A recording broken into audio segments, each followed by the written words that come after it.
बार vision limited भी हो सकते हैं। तो अगर आपके अंदर की आवाज ये कह रही है कि दोस्त बेशक मैं फेल हो रहा हूं, बेशक मेरा चौथा अटेम्प्ट है, बेशक मेरा छठा अटेम्प्ट है, I say don't give a damn to it, you are not a failure, things are taking time, उसको वक्त लेने दो। जिस दिन आप उस चाइनीज बैम्बू ट्री की तरह ग्रो करोगे, दुनिया आपकी स्पीड देखती रह जाएगी। वक्त आएगा वो जब दुनिया आपकी स्पीड देखती रह जाएगी। एंड दोस्तों, it's your responsibility, it's your responsibility. Nobody else is going to work hard for you. Nobody else is going to bring your dream in a silver plate and say, here is your dream, enjoy. No, nobody else is going to do it. You will have to take charge of your things. You will have to make your dream come true. You will have to work hard day in and day out. और अगर आप में से एक भी student ये सोचता है कि मैं सक्सेसफुल नहीं हूं, अगर आपको यह लगता है कि मेरी लाइफ में सक्सेस नहीं है, and I'm not a success, I'm a failure, let me tell you something. क्या आप में से एक भी बच्चा खड़ा होकर मुझे बता सकता है सक्सेस की डेफिनेशन क्या होती है? I have failed multiple times in my life. In spite of my failures today, I'm standing in front of you because I did not let my failures enter my mind. That's what you need to do. Do not let your failures enter your mind just because a piece of paper says so. That's it. दोस्तों, कुछ समय पहले की बात है, मैं अपने office में कैफेटेरिया की तरफ बढ़ा और जैसे ही कैफेटेरिया में एंटर किया, मैंने देखा मेरे एक कलीग मुंह लटकाए कैफेटेरिया में कॉफी की सिप ले रहे थे। मैंने अपना कॉफी का मग लिया और उनके सामने जाकर बैठ गया और मैंने उनसे पूछा, मैं कहा सर इतने उदास क्यों? Normally he is a very happy man. मैंने उनसे पूछा, मैं कहा सर आज इतने उदास क्यों? उन्होंने कहा नहीं कुछ खास नहीं। मैं कहा sir there is something, normally you are always a happy man, आज ऐसी क्या बात है? Why are you so unhappy? उन्होंने कहा यार चलो तुम्हें बताता हूँ। मैं कहा सर बताओ। ही सेड, नितिन अभी अभी सीए का रिजल्ट आया है और मैं इस बार भी फेल हो गया। I was shocked. Friends, I was shocked because the man who was sitting in front of me, this man already had 4 degrees to his credit. He was a CS, he was a CWA, he was an MBA, and he was an LLB. In spite of having 4 degrees to his credit, this man sitting in front of me was unhappy because he could not clear CA exams. और मैंने उनसे पूछा, मैंने कहा sir if I am not wrong, you already have 4 degrees to your credit.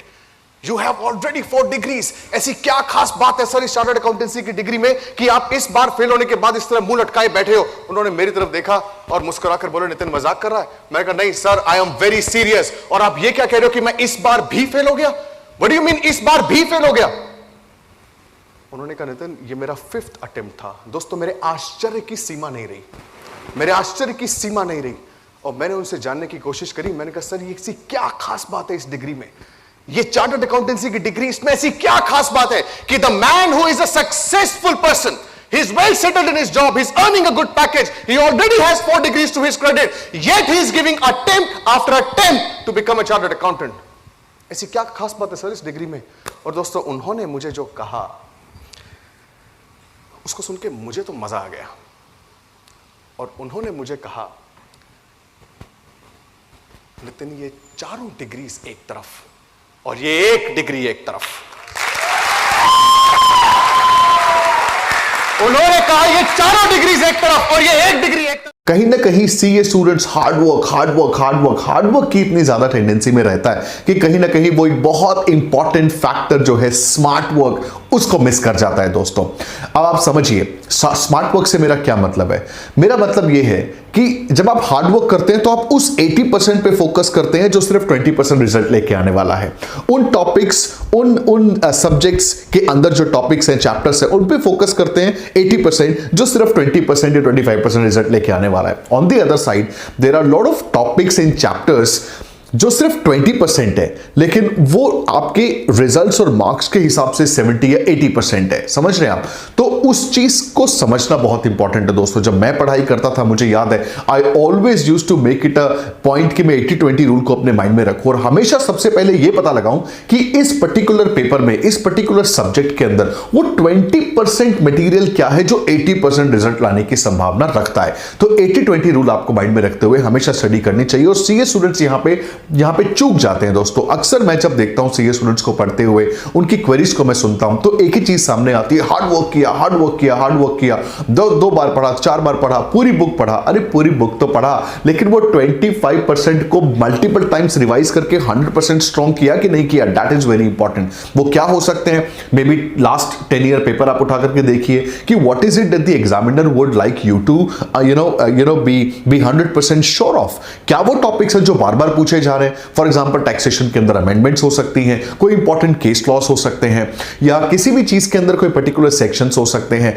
किसी accountancy या other paper के अंदर कुछ पर्टिकुलर कॉन्सेप्ट जैसे हो सकते हैं जो एग्जामिनर के फेवरेट है और एग्जामिनर उनको हमेशा पूछता है, तो उनको आपको तैयार बहुत अच्छे से करना बहुत ही जरूरी है दोस्तों।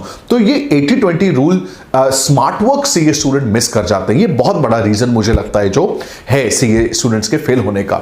तीसरा कारण दोस्तों जो मुझे लगता है why CA students fail is because of the negative programming. समझिए इस बात को दोस्तों, अगर मान लीजिए आपको कोई काम करने के लिए दिया जाए और उस काम को देते वक्त आपको 1000 बार ये सुना दिया जाए कि ये बहुत मुश्किल है, ये बहुत मुश्किल है, ये तो बहुत डिफिकल्ट चीज है, ये जो काम मैं आपको दे रहा हूं ये बहुत मुश्किल है, इस काम को करने के लिए हजारों लोग पहले फेल हो चुके हैं, अब आप इस काम को करने के लिए जा रहे हैं और इस पे पास होने की संभावना बहुत मुश्किल है, बहुत मुश्किल है, बहुत कम है संभावना। जितना ज्यादा ये बात बार बार आपके सामने रिपीट की जाएगी, तो मैं आपसे पूछता हूं अल्टीमेटली आपका माइंडसेट क्या हो जाएगा उस चीज के लिए? आपका माइंडसेट नेगेटिव हो जाएगा। और जब इतना ज्यादा नेगेटिव प्रोग्रामिंग सीए स्टूडेंट्स के माइंड में चली जाती है सीए कोर्स के लिए, तो वो उसको एक बहुत बड़ा हवा मान लेते हैं दोस्तों। ये एक बहुत बड़ी एक नेगेटिव वेव है पूरे के पूरे मार्केट में कि सीए कोर्स बहुत टफ है, मैं क्या करने जा रहा हूं, it's a very tough, the course that I am trying to do is pretty tough. दोस्तों मैं आपसे एक सवाल पूछता हूं छोटा सा, कौन सा कोर्स टफ नहीं है? क्या एमबीबीएस आसान है? क्या आईएएस आसान है? क्या कैट क्लियर करना आसान है? I mean it's a simple question to you. हम कई बार ऐसा कहते हैं कि सीए कोर्स बहुत मुश्किल है, सीए कोर्स बहुत मुश्किल है। अरे भाई मुश्किल होना है सीए कोर्स को, सीए कोर्स मुश्किल होना चाहिए। आप क्या चाहते हैं कि everybody I mean if it's a pretty easy course, तो इसका चार्म कहां रहेगा? क्या वो ग्रेटनेस आप अचीव कर पाओगे अगर हर एक आदमी एडमिशन लेने वाला इसमें पास हो रहा हो? जो तैयारी कर रहा है वो भी पास हो रहा है, जो तैयारी नहीं कर रहा वो भी पास हो रहा है, जो पूरी मेहनत करके स्मार्ट वर्क और हार्ड वर्क करके तैयारी कर रहा है वो भी पास हो रहा है, जो नहीं कर रहा वो भी पास हो रहा है। तो आप सोच के देखिए कितना इंबैलेंस क्रिएट हो जाएगा। सीए कोर्स मुश्किल नहीं है, सीए कोर्स वैसा ही है जैसे बाकी कोर्सेज हैं। It's just that unnecessarily there is too much hype around this CA course कि ये बहुत मुश्किल है, बहुत मुश्किल है। अरे भाई और भी कोर्सेज मुश्किल है, उनकी तो इतनी बात नहीं की जाती, उनके लिए इतनी नेगेटिव प्रोग्रामिंग नहीं की जाती दोस्तों। उसके पीछे एक और कारण जो मुझे लगता है वो ये है कि कहीं ना कहीं क्योंकि इसकी एंट्री आसान है, बहुत ज्यादा पैसा नहीं लगता, तो बहुत सारे middle class and lower middle class students they enter chartered accountancy course with lack of seriousness भी नहीं है, और वो अटेम्प्ट लगाते हैं, क्लियर नहीं कर पाते, तो एक वे फैल जाता है, पास नहीं हो रहे, मुश्किल है। अरे भाई मुश्किल नहीं है। तो आपको ये इंश्योर करना है कि जब भी आप सीए की पढ़ाई करें, और मेरी ये रिक्वेस्ट है सभी सीए कम्युनिटी से कि ये जो नेगेटिव जो फैला हुआ है इसको कम करें प्लीज। और as a student I would highly recommend कि अपने माइंड से निकालें कि बहुत डिफिकल्ट कोर्स को करने के लिए जा रहे हैं आप। अरे ऐसा नहीं है, एक आसान सा कोर्स है। हाँ, 1-2 बार अगर फेल होते हैं तो it's fine, because her course में ऐसा होता है, फेल होते हैं बच्चे, बहुत नॉर्मल है ये चीज। आईएएस में होते हैं, एमबीबीएस में लोग फेल हो जाते हैं, कैट के अंदर बच्चे फेल हो जाते हैं, तो वही आपके लिए सीए में भी है। This is absolutely fine. बहुत ज्यादा अपने माइंड को नेगेटिवली प्रोग्राम ना करें, ज्यादा से ज्यादा ये कहने की कोशिश करें कि सीए कोर्स आसान है।